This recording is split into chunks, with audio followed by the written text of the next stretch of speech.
Hi, everybody. This is Matt Ryan, and welcome to the next episode here of All Roads Lead to Real Estate.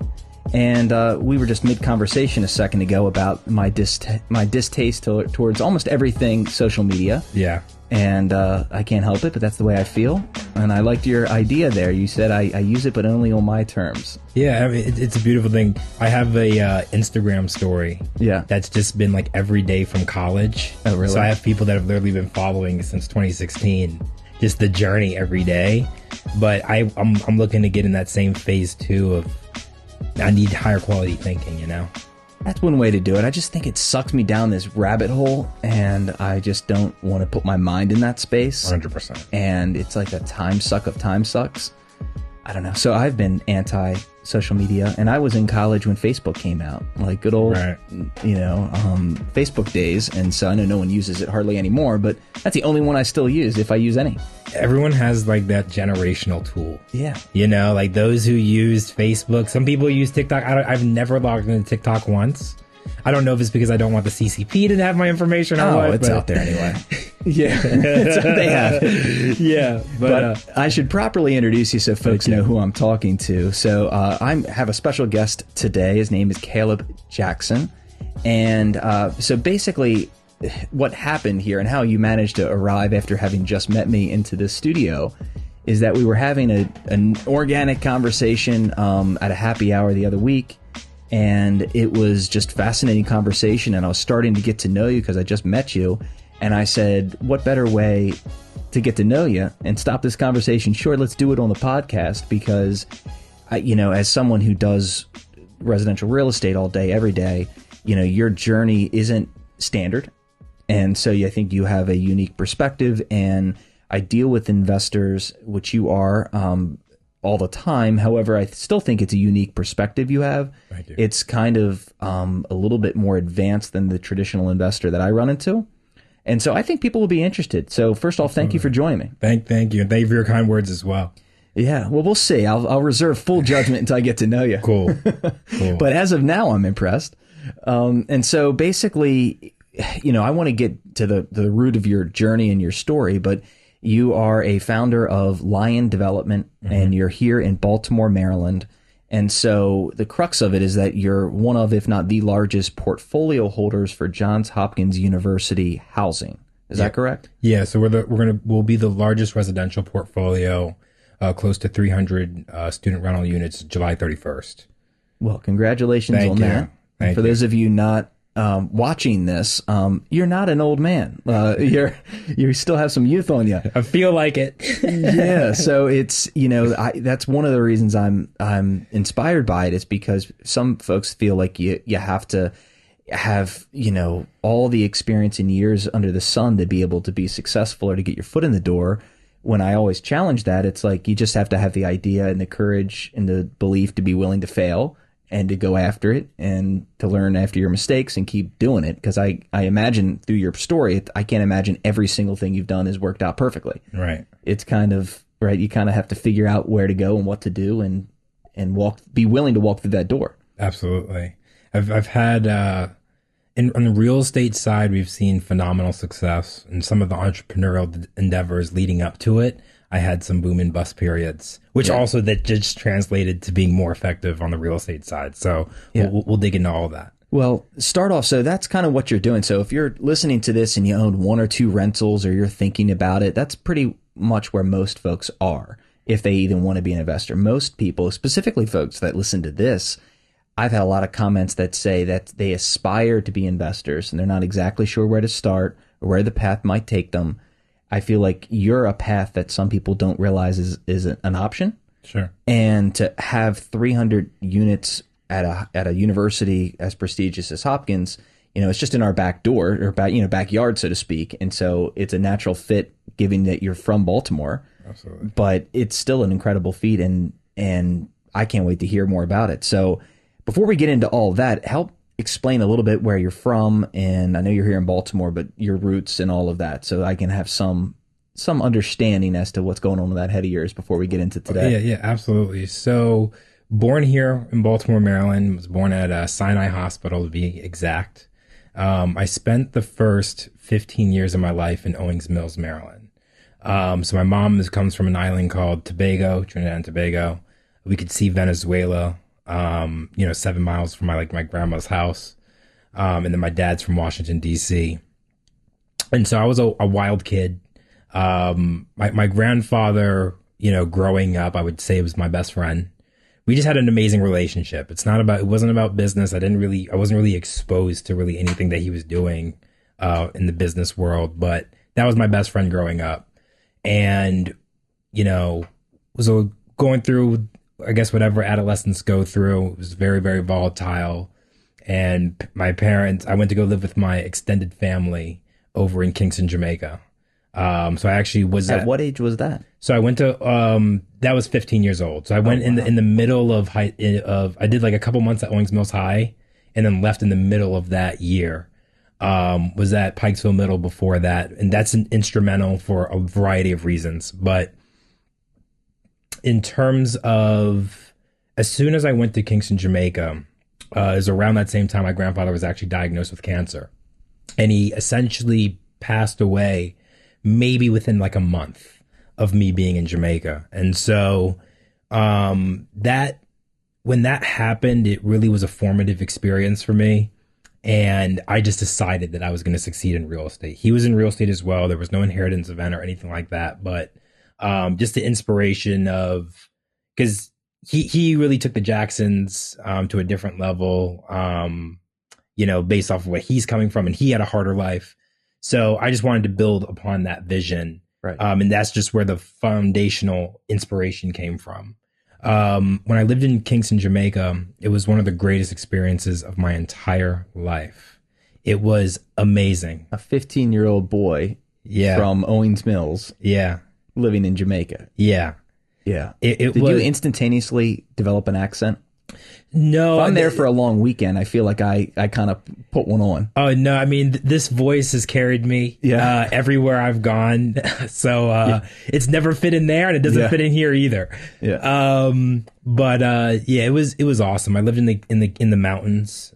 Kingston is very mountainous. I lived on the top of a hill with my whole family, cousins and all. It was amazing. Wow.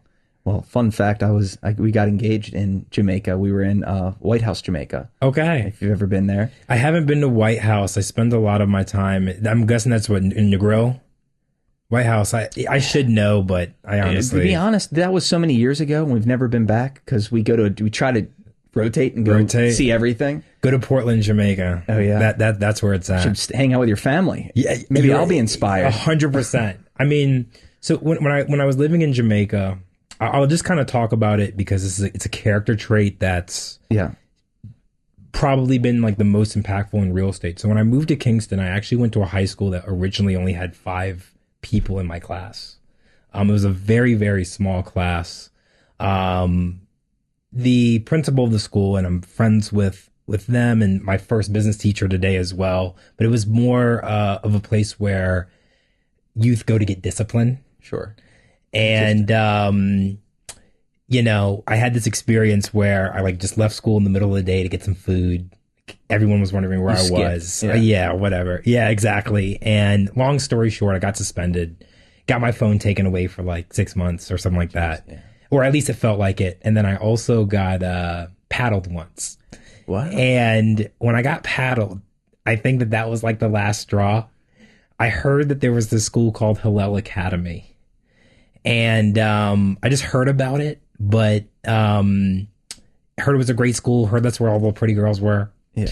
And I actually skipped school, my second year in Jamaica and walked to Hillel Academy, spoke to the admissions person, introduced myself. They said, hey, come in on Monday with your parents. And had to go to home, explain that I skipped school and essentially got myself into one of the best high schools in Kingston with no paperwork. Wow. All from just going direct to the source. So from real estate and just how the story evolves, that's just been a attack mindset that I've had from that from that period in time. Did you end up graduating from that high school? Or did Yeah, I graduated there. You were in Jamaica for a while then. This wasn't a summer. This was several years. Wow. I actually trained with, so there's something called Champs, which is the fastest high school track meet on the Western Hemisphere. And so I was training to actually represent my school at Champs. And so I would take myself in the morning to this field at the university there and just train myself. Yeah. And what I found one of these mornings was that there was all these luxury cars that were just like leaving the environment. And this is right after the 2012. Well, my years get kind of messed up, but it was right after the Olympics. Okay. And I realized that this is actually where all the Olympians trained. So I came back on another day, introduced myself to the head coach, essentially asked him, hey, can I train with you guys? And trained with the Olympic team. The Jamaican Olympic team. Jamaican Olympic team. So the fastest woman in the world at the time, Shelly-Ann Fraser, used to pick me up every morning from training. Wow. Yeah. And so that was just a really transformative period in my life as well. Were you fast enough to hang with them, or are they next level? Absolutely not. They're next level. The training is the most intense of my entire life. But the thing is that when you look at these track meets and you'll see some of these Jamaicans having fun as they're beating the competition, to really feel the work in the background, the 3 time a day trainings, the vomiting and all that kind of stuff. I think that's really, that mentality also really helps with closing deals. Well, watching like Usain Bolt, he had I assume it was a documentary on Netflix or one of these networks, and it was describing that he looks like he's having a great time at the meet. He said, because I put in all the work. Yeah. And it was the first time I had ever known. I thought he was just that gifted and he could just have a cheeseburger and show up and be that good. But did you see the special I'm referring to? Yeah, I saw it, and we had like the Kenyans training. He was just the crazy, like he went hard, and he just said how hard he would work, and he was miserable. He wasn't having any fun. 100%. And he was miserable. But he said that's the real work, and he's like, if you do that when you practice, you actually enjoy the meet. Exactly, and like even when it comes to a deal or anything, or even speaking about an investor or whatever. Sure.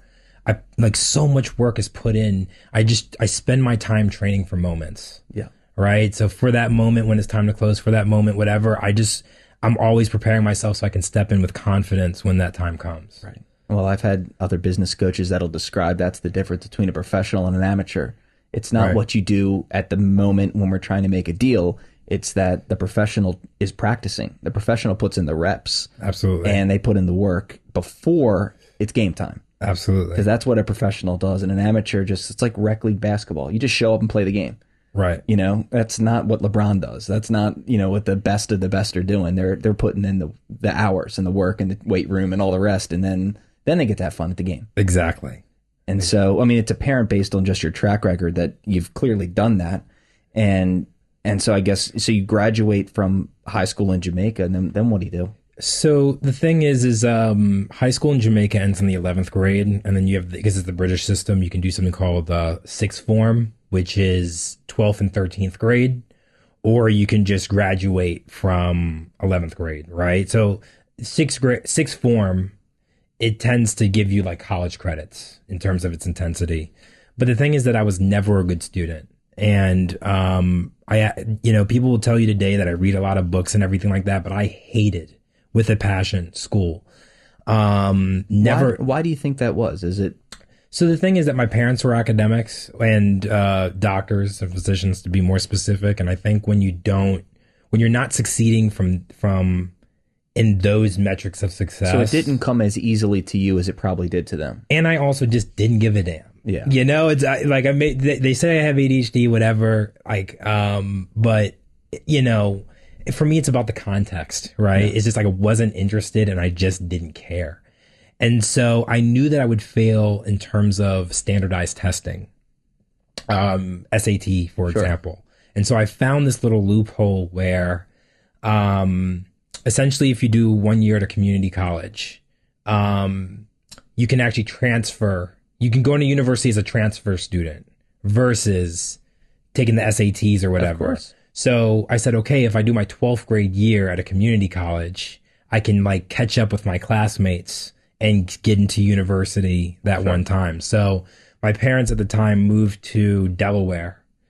And when I was, and I went to Delaware Community College for a year. But the thing is, what was very important about that period in my life was that when I was leaving Jamaica, I had such an amazing time. I told myself that I would not stop working until I find my way, and I would not stop working until I'm free. And so I didn't leave America under the best terms. It was a huge anxiety point coming back into the unknown. And so I just knew that I was going to keep that intensity on full blast until I made it. And so what I would do is that I would email CEOs and I would say, hey, my name is Caleb. I think I was like 16 at the time or 17 at the time. Can I just interview you and just ask you questions and stuff like that? And my brother, he went to a school called Tower Hill High School in Delaware, and I was coaching their track team. And one of the athletes... You were coaching their track team at age... Well, I was one of the coaches. At 18? 17. I was younger than 18 because I started my nonprofit, which we'll talk to, at 18. Okay. So it was within that filler year, so like 17 and some months. And so I'm one of the coaches of the track team. And one of the athletes says, hey, my dad owns a construction company. And I said, hey, I'd love to interview him because if I can learn how to build a house, I can build it cheaper than the next guy. And so Doosan Construction Company is the construction company's name. They build, $10 million plus custom homes in Greenfield, Centerville, Delaware. And Tim Doosan, after that interview, the interview went so well that he offered me a job on the spot, being an intern, where he was rotating me around estimation, laboring. It was the first time I looked at like a rent roll. Yeah. All the different facets of a construction company. And he only had a high school diploma. So he only had a high school diploma. He's the most successful guy that I know at that point in my life. And I was really attracted to the variety that a developer can have, right? You can be in the woods for 1 second, driving your car in the woods. Sure. And then the next second, you're at a board meeting. And I think that really just kind of was like the mental stimulus I was working for. So that was a really powerful, moment in my life, and had to go back to Jamaica that summer. And I said, man, like one of the things about, the developing countries period is this concept of brain drain. And I actually felt a sense of guilt extracting so much from Jamaica as a non-Jamaican citizen and not, giving back at all. And so I said, hey, like I'm going to go feed the homeless. Like, let's just do like a homeless project. And within like 48 hours, we got 300 volunteers. And so that was the genesis of an organization called Operation Help the People. Our first project, it was like a fully viral project. We had some of the Olympians donating. We had a soccer. Well, who helped you with that? How would you know at 17 to even know it's possible and to know how to even get it started? I think one thing I do is I follow my inner voice. I do have a lot of people giving me advice and stuff like that, but that was just purely just like internally, I got an instruction to do something and I just execute on it. And there was just so much built in like momentum. Like it wasn't like I planned like, hey, I'm going to go have this whole strategy. I'm going to go and execute. It's like I put it out on Instagram. Instagram is my weapon of choice. And it got 300 volunteers in 48 hours. And it's like, okay, well now you have all these people that want to be helpful. Because I didn't even know how to send proposals or anything. Yeah. And everybody chipped in. We formed a team. Cousins helped. It was my first time on national television. I completely got like nervous on stage, whatever. But the project was a raging success. We distributed like 2,000 meals, 2,000 care packages, 3 locations. We cooked our meals at Bob Marley's house. So like when There's another Jamaican that landed in Delaware, if you didn't know. Yeah. So when I actually watched the movie, a lot of the guy who played young Bob Marley was actually a volunteer. Oh yeah. Rita Marley we cooked the meals at her house because I went to high school with some of the grandchildren that were super supportive. Yeah. And that is when I found power that I found that I have a lot of power today.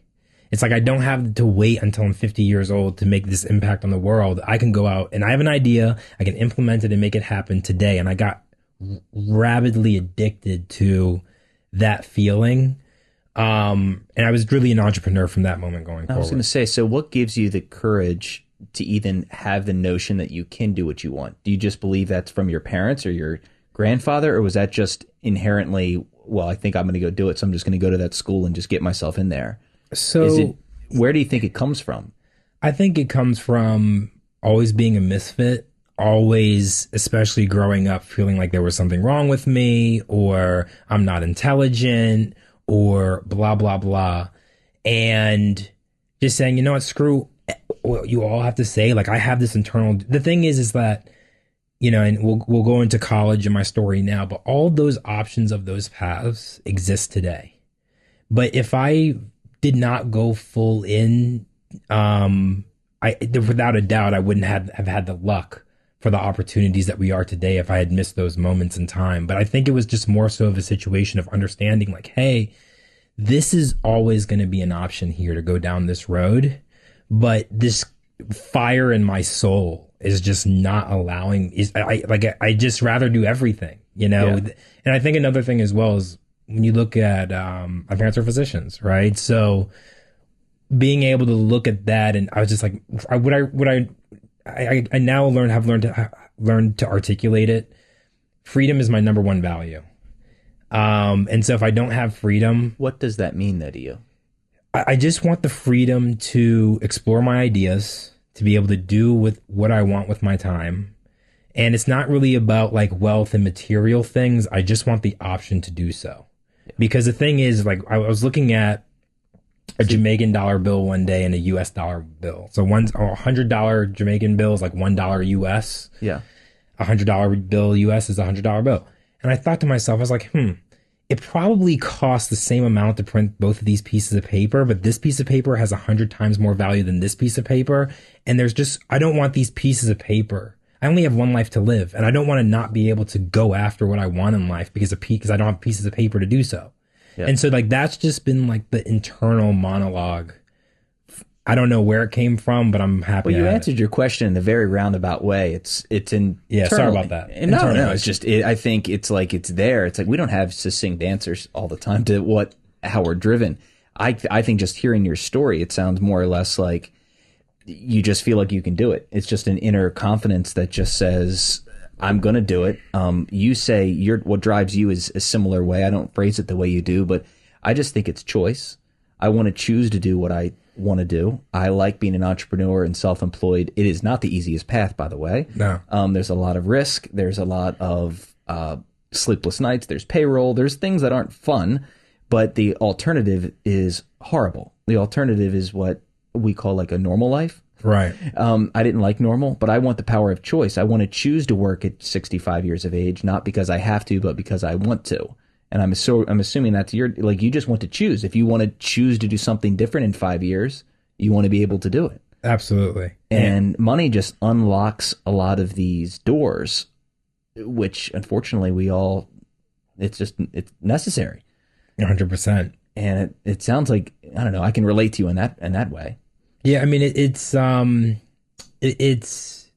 yeah. And I think it's like being able to work hard at our own conveniences, right? Well, it's like, I've heard it before. I've had coaches say that we're all going to have troubles and pain as you go through life. 100%.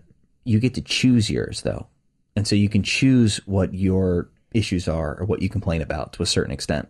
Absolutely. Like you were just excited when you first walked in about hitting a good appraisal for an investment deal that you're doing. It's like, that could have gone the other way, and now you would have been really upset coming in here. I'm thankful it went your way. You're better mood right now.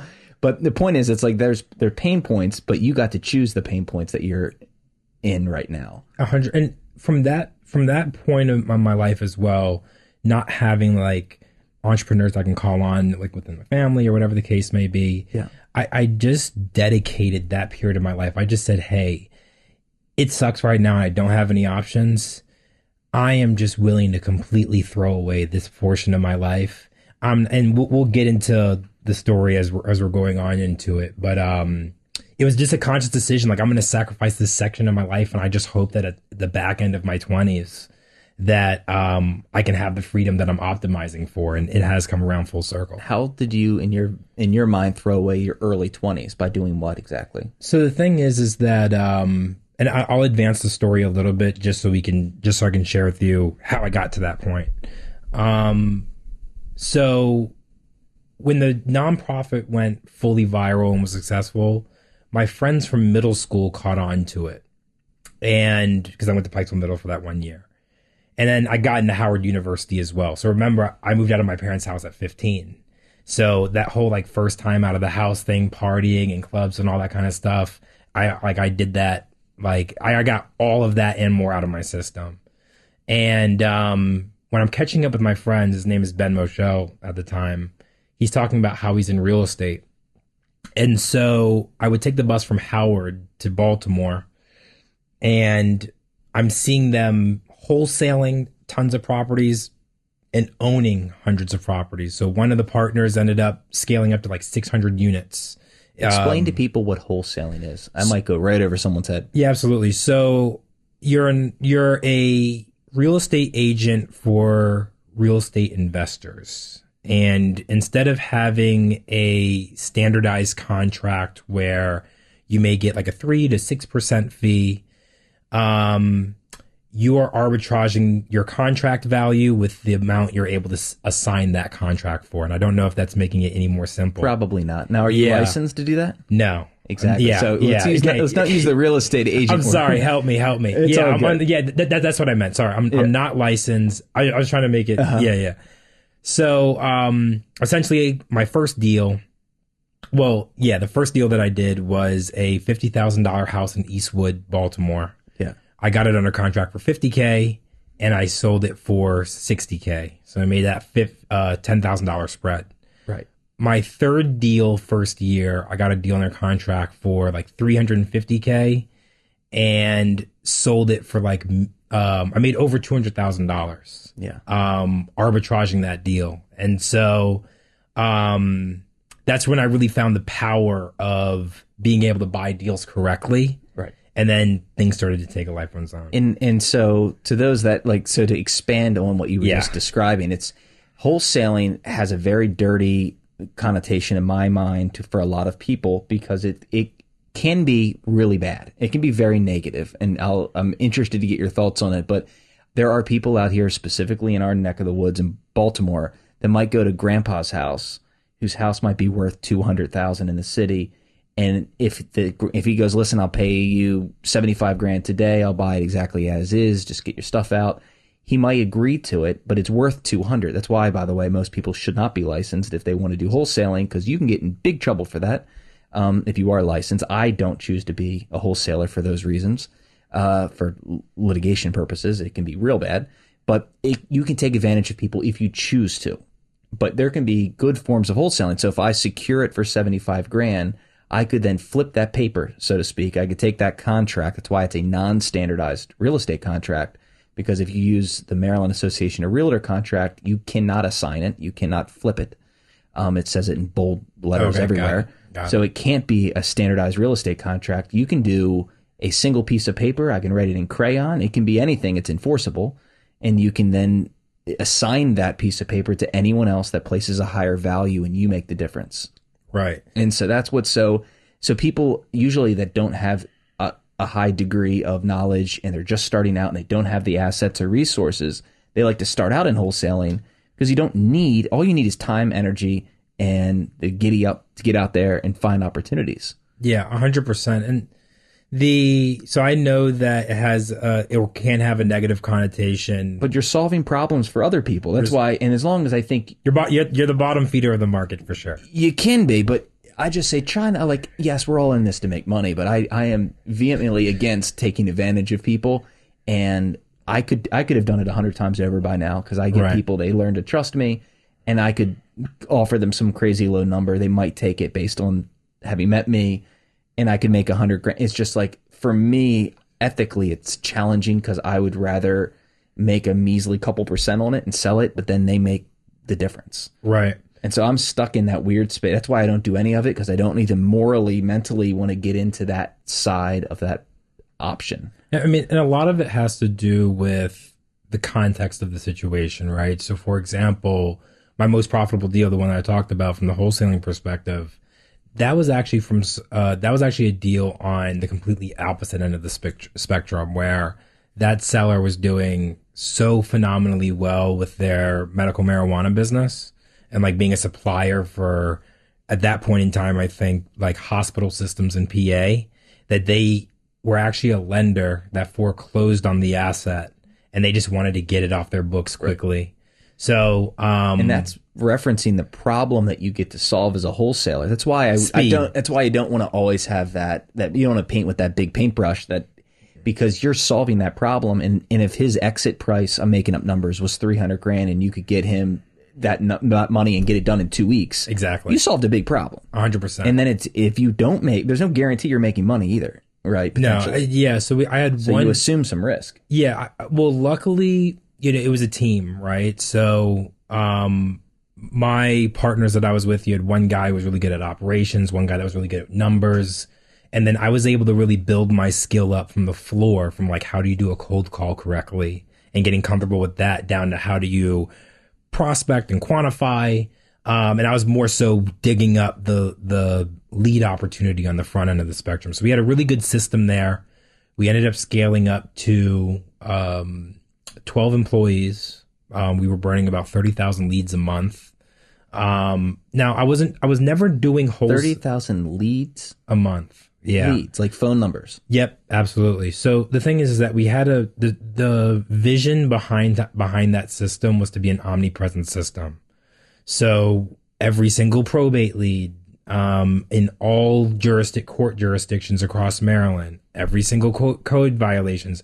I have personally driven every single solitary neighborhood of Baltimore City, Washington, D.C., Howard County, and Baltimore County, and have driven for dollars and have looked at every single solitary block and so whether it's driving for dollars, code violations, probate opportunities, being whatever, like we were trying to just be everywhere.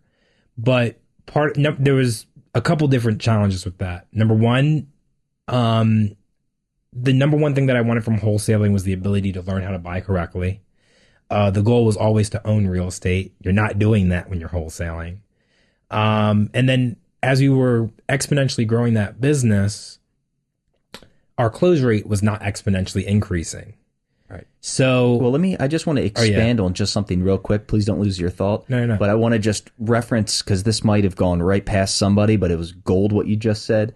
And when you're driving for dollars, you're looking for opportunities, that's called earned income. And so earned income is something that you do for work. If you go to your work and they pay you a salary, that's earned income, earned for your effort. Your goal was very wise, which is I want to own real estate, because what type of income would that be? Passive income. Yeah. And so passive income is the goal, everybody. So earned income is fabulous. I know a lot of physicians that make great earned income, and they are not wealthy people. And I think it upsets them when a guy like you and I can have substantially more wealth than they might, even though we don't have maybe the formal education to the extent that they do, or because I get that sometimes where they just focused on earned income, whereas you can focus on the wealth side of the equation, which is what you very astutely already figured out. Right. I mean, I think it was a mental challenge for me as well, because I think, and I kind of jumped over some parts of the story in college, but it's like self-worth and the monetary numbers, right? Yeah. It's like if the goal is to make $100K a year in theory, and then you're now trying to By the way, that's the number one goal I hear when I talk to people about their financial goals. Financial goals is 100K. Every time it's that number somehow. Yeah. Magically, I don't know why this country breeds all of us to think that that's the number we have to hit, but yeah, and then now all of a sudden you're trying to negotiate this real estate deal, but the numbers are so much more, and then like your psychological value to the capital as well. I think that really holds a lot of people back, and I also think the simplicity of it as well, because to be a physician, and I'll come from a physician family. My brother is also on that road as well. So I don't say this in a disparaging way, but you spend 12 years post college.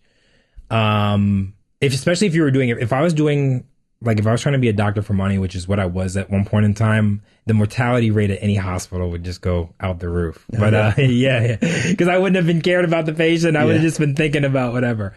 But real estate is simple, but that doesn't mean it's easy. It's like buy something at this price and blah blah blah. But we can dig into all that. It's a bold law, by the way, for the Keller Williams people out there. That's called a bold law. It's simple but not easy. Yeah, simple, not easy. Yeah, well, it's true. The people that I know that are exceptionally successful, not all of them, but quite a few of them are not formally educated. They were willing to take a chance, and you don't have to be a genius to do this, but it's a level of work. And what I hear from you in your journey, it's like you had the determination. Oftentimes it comes from there's no other option. I know people that have fallen into this because they didn't have another option. And by you actively chose it at a young age, which makes it more powerful in a weird way. Right. I think that's impressive. I chose real estate when I was 21.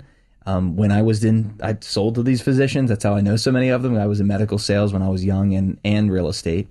And so I got to see both sides of it simultaneously. And I left the medical side of things by, I think it was 7 years in. I retired by the time I was 27. Wow. And I just said, I can't. Maybe I was 28.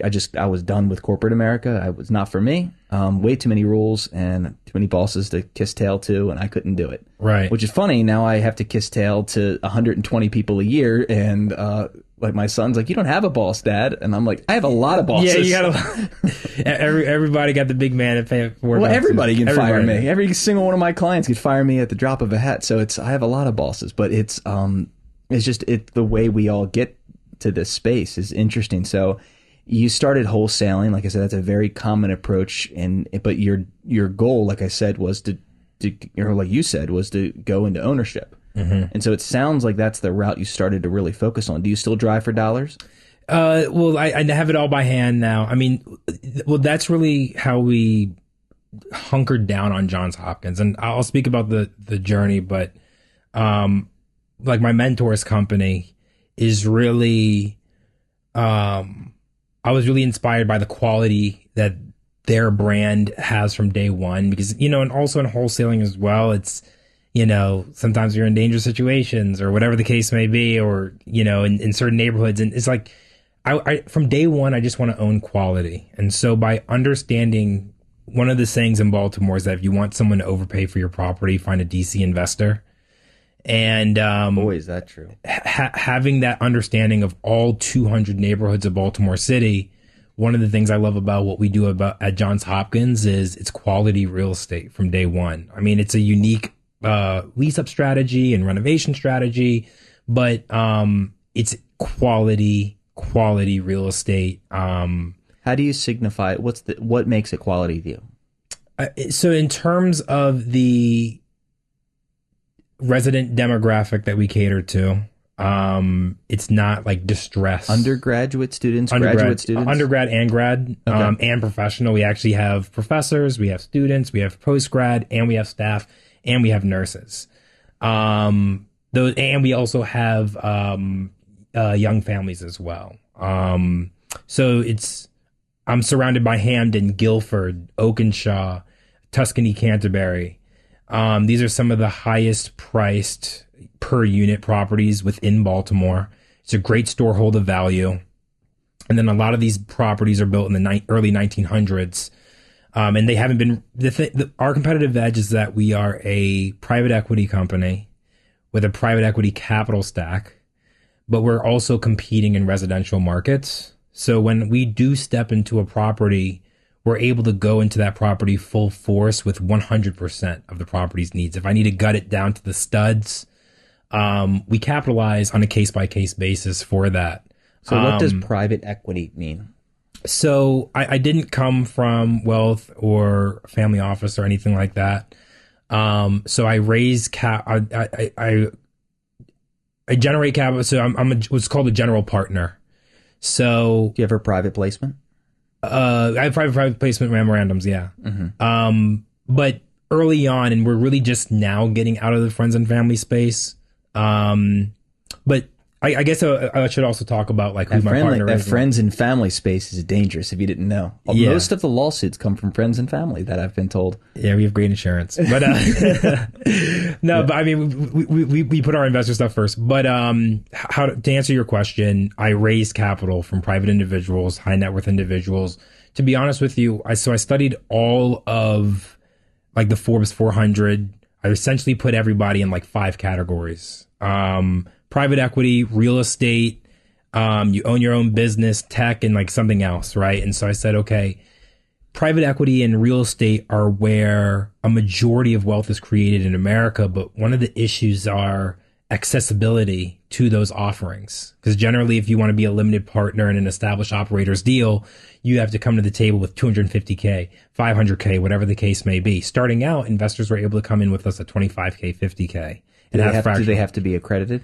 Sophisticated in that situation. Now they have to be accredited for our offerings, but because we were under 100 investors and they were also the true definition of friends, we didn't have to do that in the earlier stages, but now we have to do that. So guys, a private placement memorandum, a PPM, it's simply a way to raise money. Oftentimes there's 2 ways to qualify: sophisticated investor or a accredited. And so unless the guidelines have changed, so I've been investing in different versions of this before, but I always went the accredited way because you can have more accredited investors than you can sophisticated on a given deal. Yep. So you have to have over $1 million of assets excluding your primary residence. Exactly. Or $250K of annual income. Yes. And so it's essentially making sure you don't take, grandpa's money and, he's only got $100,000 to his name and he's retired and you're going to take all of it, right, and put it in a deal that could potentially get,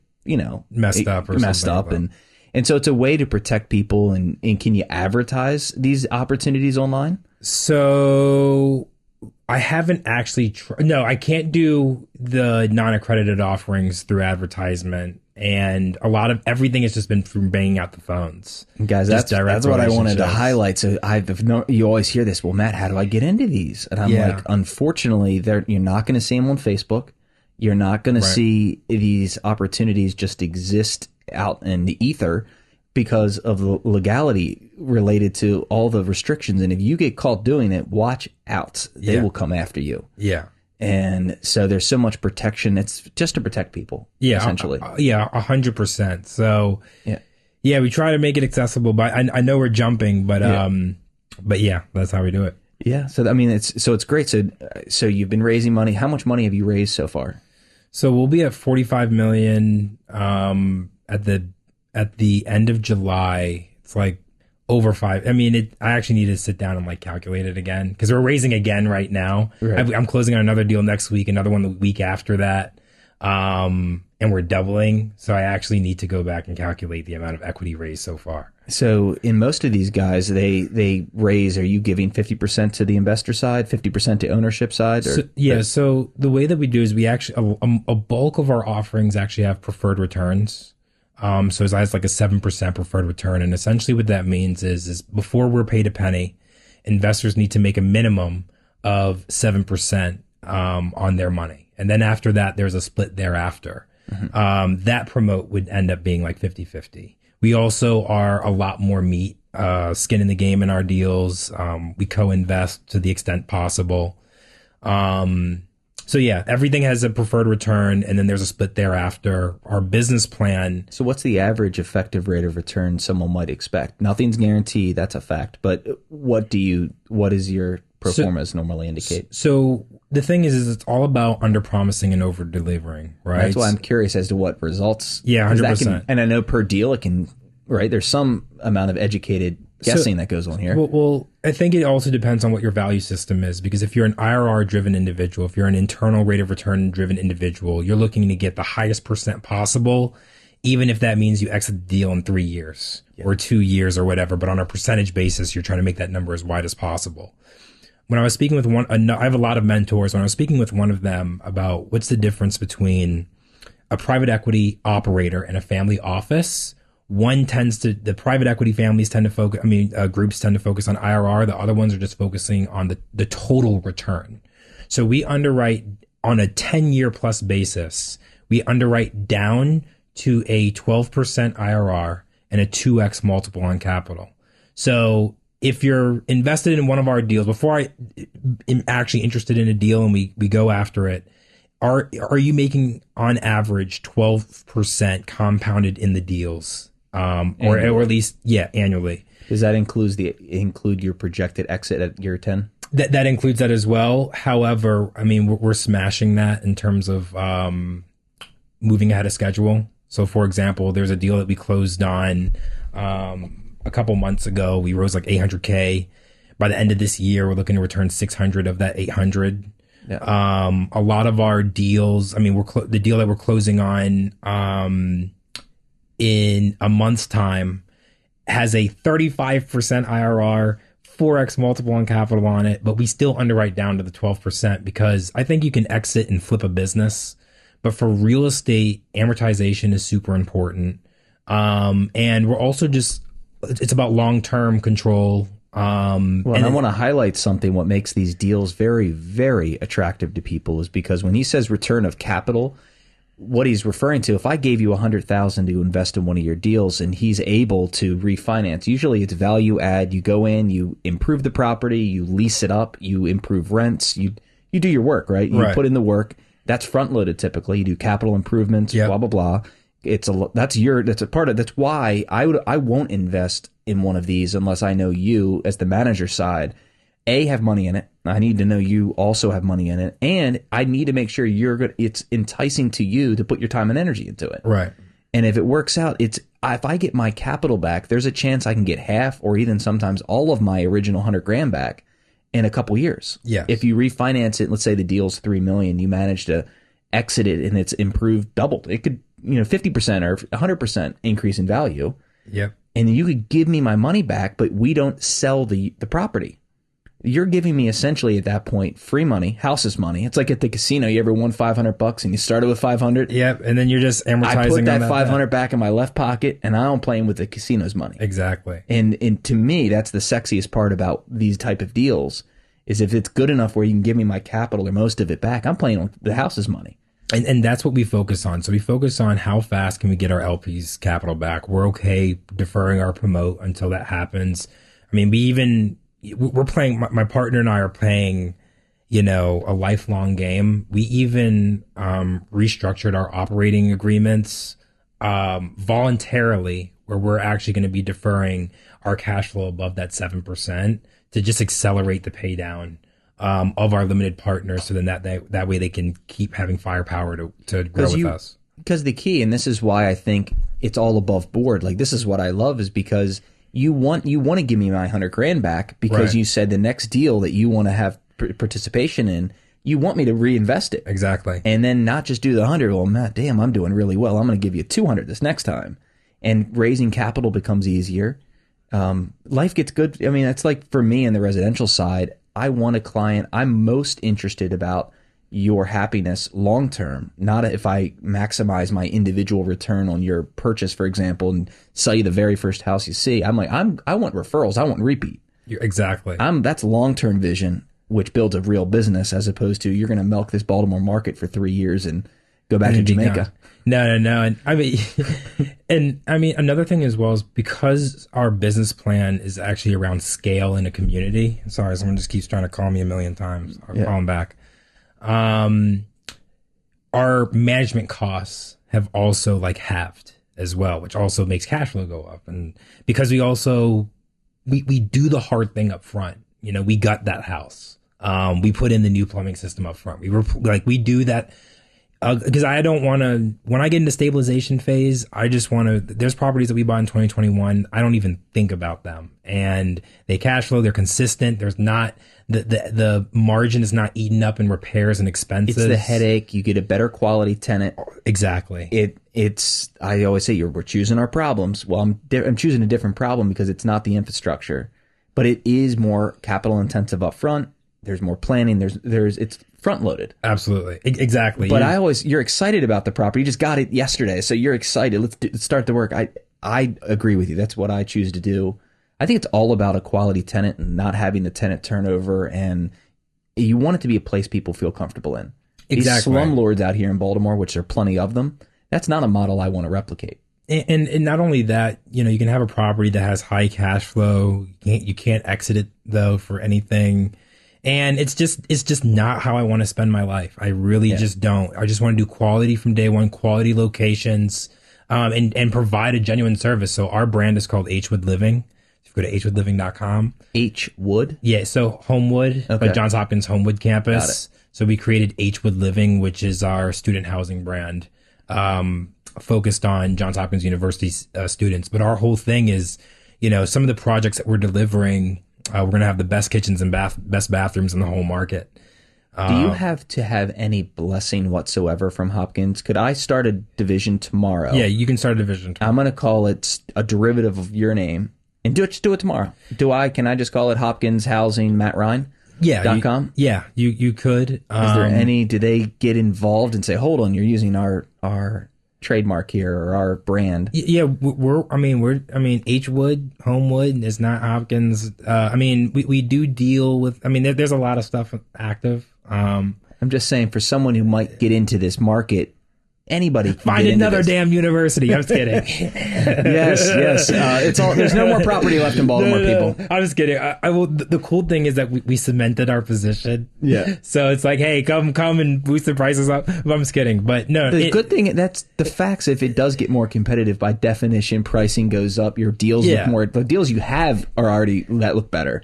And so my partner, my business partner, so he was a student housing operator out of Lehigh University. Just to kind of like backtrack a little bit. And his whole thing was, you have these student housing operators that are charging students an arm and a leg. If you look at Johns Hopkins, even more specifically, they're being charged an arm and a leg. But the quality of the housing there is actually trash. Tell me what to expect. I'm going to go there next year. Tell me what would I expect if I went through Hopkins to go off campus? Well, yeah. So if you went to the Hopkins, they'll just show you the properties in that jurisdiction, but the general quality. So they have above 29th Street between Abel Avenue and North Charles Street is a priority for undergrads, right? And if you just look at the general product there, listing on Hopkins is like listing on Zillow. And you'll just see the quality of the competition there. But for the price that they're paying and the premium that students are paying, they deserve better. And so that's the whole market. I'm trying to figure out what I would pay. Is it $2,000 a month for a 3-bedroom? No. So if it's a 3-bedroom, $3,000. Wow. Yeah. If it's a 5-bedroom, $5,000. So about roughly, because you assume you have roommates, so it's about $1,000 a bed. Yeah. Yeah, that's the average. Okay. And you're paying that for not the best. Yeah. What do you do with safety? Is safety a concern? Because people are because Hopkins is like in a little bubble. You get outside that bubble, not so safe. We stay in that bubble. We are so strict. Like I have a line.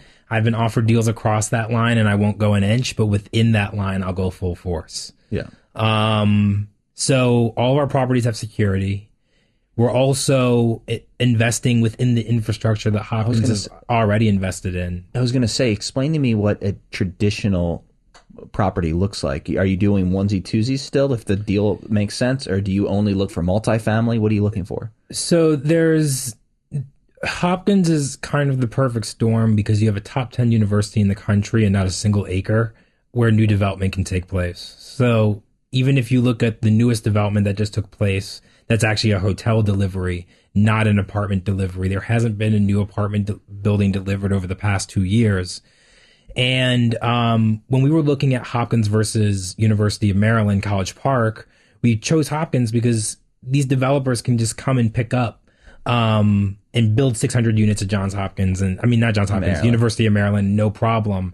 The problem with Hopkins is that the asset sizes are so small that we had to be those crazy guys. I was going to say, why doesn't a big hedge fund, not with 40 million, but how about $40 billion? Why don't they swoop in and just take out blocks? The thing is well, that'd be 40 different negotiations, which is like what we're literally doing, right? So it's so to assemble control of a block, you have to negotiate with all those individual sellers, and then that might have lived there for 40 years, and it's. But another thing is that Hopkins, well, not Hopkins, but that neighborhood is tremendously anti-developer.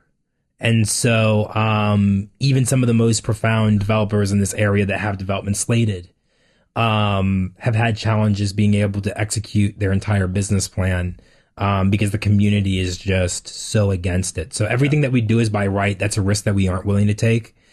But yeah. Wow. Yeah.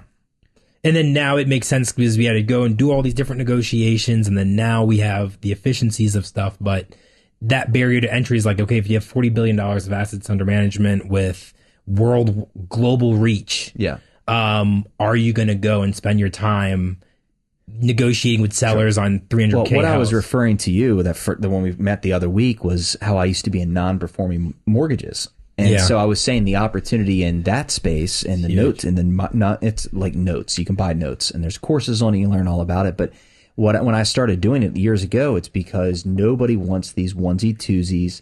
It's kind of like what you're describing, the Hopkins market. No one's explained it to me the way that you just did, which makes sense. The guys with billions of dollars don't want to do what I had to do to find the performing notes that I thought could perform. So I'd buy them undervalued, get them performing, work on it. I'd reduce the amount of debt that they would owe because I bought it at a discount. I'd get them reestablished. I'd recast it for 30 years and I'd get them, I'd take that note and hand it with a servicer and I'd collect the monthly payment without owning the real estate, which by the way is a fantastic business model in a different market. Our market's way too good. It's been too good for too many years. That's why that's why I don't do it anymore. One of the guys that Barry Sternlicht. Mm-mm. So he's like a CEO of Starwood Capital Group. And one of the things he says is that the debt guys are smarter than the equity guys. So, I mean, debt is a fabulous thing. Oh, no one says a bank is dumb. Amortization, if people don't know, it's an amazing tool. Whoever thought of that idea is fantastic. It's where you pay your mortgage and predominantly you're paying interest for the first 5 to 7 years. It's almost all interest. And then it starts to slowly go towards more and more principal, and then the last 5 to 7 years, it's pretty much all principal. Exactly. And so you're paying a lot of interest, but you've expanded the time for repayment for 30 years instead of 10 or 15, and so your overall payment is lower per month. And so that's what's attractive to people as individuals, lower payments. Yep. That's why people want a 7 or 8 year car loan when not that many years ago, it used to be like 4 years was average. Right. Nobody buys a car with 4-year note loans anymore. It feels like it's all 7 to 8. Yeah, you got to try to stretch it out a little bit. You wait. I know. Speaking of this, the next book you need to read has to be on the auto world and how I don't think gasoline engines in 7 years will be worth $5. So the industry, the financial industry that preys on people with these 7 to 9, like these crazy long terms, it's going to be bankrupt. I don't know what's going to happen, but you're not going to be able to sell your big ass truck that gets 9 gallons, or what is it, 9 miles a gallon. Like you're not going to. It's not going to be worth anything. And these electric cars are coming. You ever heard of the X? It's called an X graph. I mean, no, I haven't heard of that before. I'll just explain this one piece. I know it's a tangent, but it's applicable to all things finance and all things money. Every new invention has an X graph, and that's, by the way, why Twitter was renamed X. It's because of this concept. So it's an X. So one of the best analogies is a horse and buggy. So the reason why New York City couldn't expand any further in the early 1900s is because there's only so much place to put the manure. It was all horse and buggy. And so it was 99% horse and buggy, and that's what it was, and walking, and that's it. And so when the gasoline, combustion engine was introduced, there was 1% gas engines and 99% horses. And it's not, just a couple percent more each year. Within a 10-year time horizon, it was 99% gasoline powered engines, and it was 1% horse and buggy. And so if you did that, if you put both of them on the same graph, it's an X.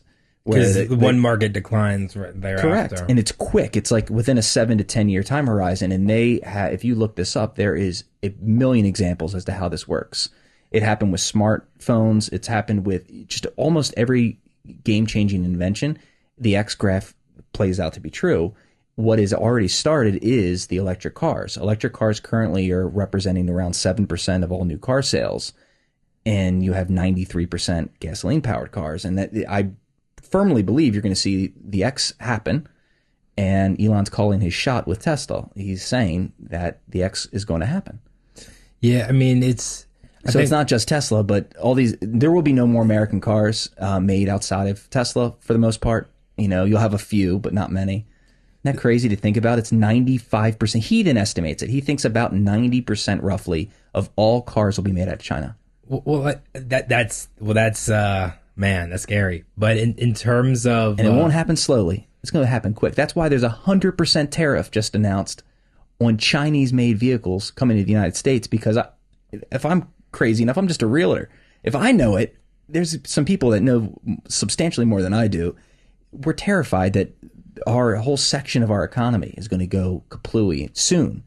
So, I mean, isn't that crazy? 100% tariff.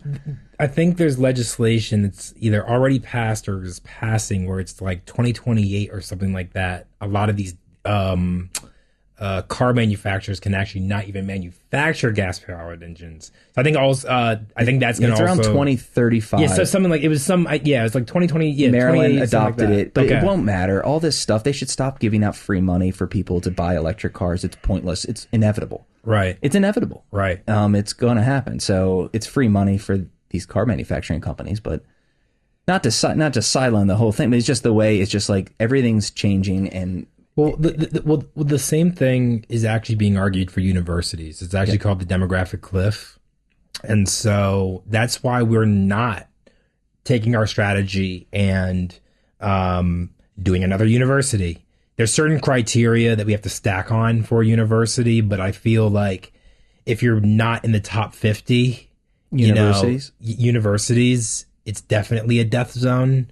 And you should consider Delaware. I went to University of Delaware. There are some developers out there, but I don't think the infrastructure is nearly there. Yeah, I mean, Hopkins, the wind's at our back. I mean, at the end of the day, they have a 7% acceptance rate. 17,000 students can only house 2,800 on campus.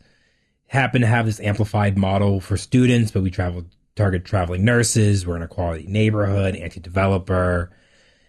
Just like all those reasons, Hopkins. But we're actually really looking, so like what our portfolio will be worth by the end of this year, we're actually looking to do on just one deal a year on a forward moving basis. And we want to go into markets where the wind's really at our back, especially in terms of like landlord friendly environments. Sure. So if you look at like the DMV, Virginia is the darling child of the DMV at the moment. I was in Dallas, Austin, Miami, like a couple weeks ago, and then I went to Tampa to Sarasota. And it's very, very clear to me that there is an opportunity even today, right now. Miami, I can't compete. Tampa to Sarasota, aka Tampa to Orlando, is competable. Yeah. So we're interested in growth markets like that. Interesting. So are you going to be able to utilize what you've done here as like your backbone financially to go to these other spots? Yeah, I mean, I think what's really awesome is my current mentor has a national real estate firm. And we essentially have an understanding where anywhere where they have an office nationally, they would do a deal with us as our co-sponsor in that environment. And so we're already with their point guys in Tampa area and Florida, and then, looking around Virginia. So really excited about that. Well, I think it's incredible. And, I want to be cognizant of our time. We're already at an hour. Oh, boy. Talking, time flies. But, time flies. What you do is, I have a good friend I went to college with that is essentially doing exactly what you're doing in Philly. And Philly has a lot of top universities around UPenn. So he's done this model, and what attracted him to this as an alternative, I first introduced him to, like triplexes, like 3-unit buildings. And so he has a small portfolio, not too small, but a decent amount. And he's making good income on that. And then he utilized that experience to go to the next level, which is what you're doing, raising capital, because from your standpoint, you're utilizing other people's money, right? OTP, what is it? OTM? It's but you get the ownership, but you're putting it all together. So a guy like me, if you don't have time, but you have capital to invest, it's a perfect marriage. Yeah, absolutely. And we would definitely welcome people to come in and join the party. Yeah.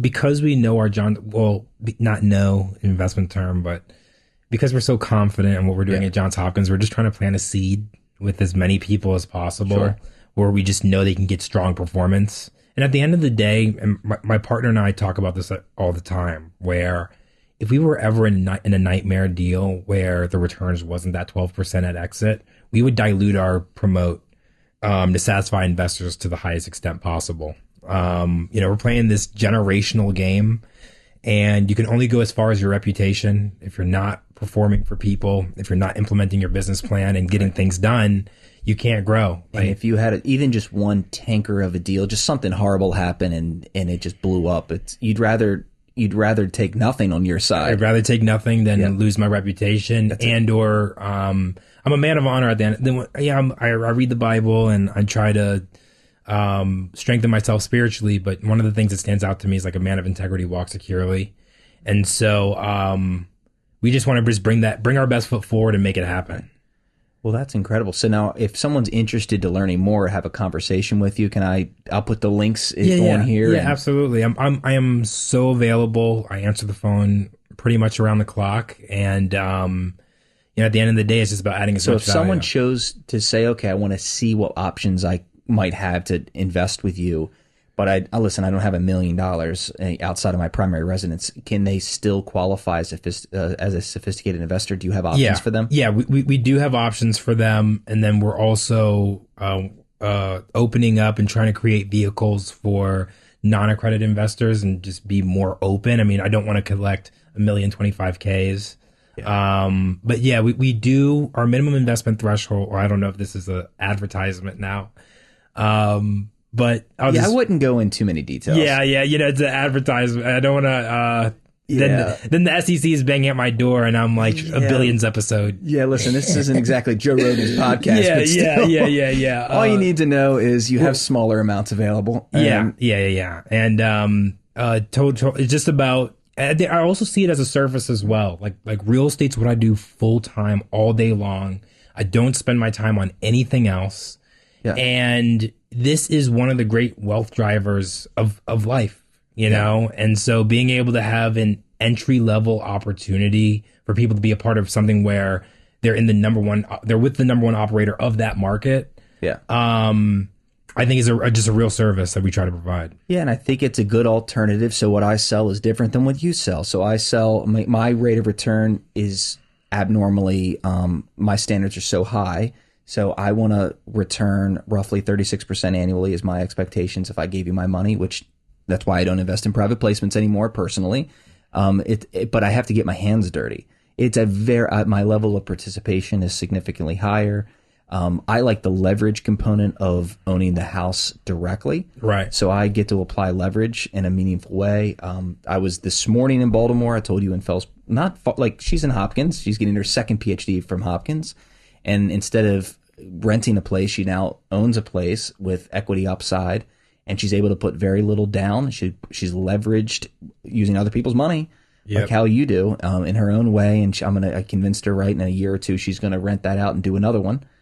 And it's just, to me, no matter how you do it, that's why I wanted to have you on. There's lots of ways to do it.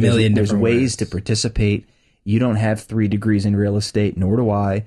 It's like you can just learn. And the terms, if you're overwhelmed with the terms and the terminology and all this stuff that we're speaking about, you weren't born with this knowledge, right? You went out there and started having conversations, started reading, right? It's a lifelong pursuit of understanding. For example, I went to a BizNow, conference. So, and when I was at the conference, I heard them use the word capital stack. I said, never heard that word before, but it sounds damn important. It sounds good, right?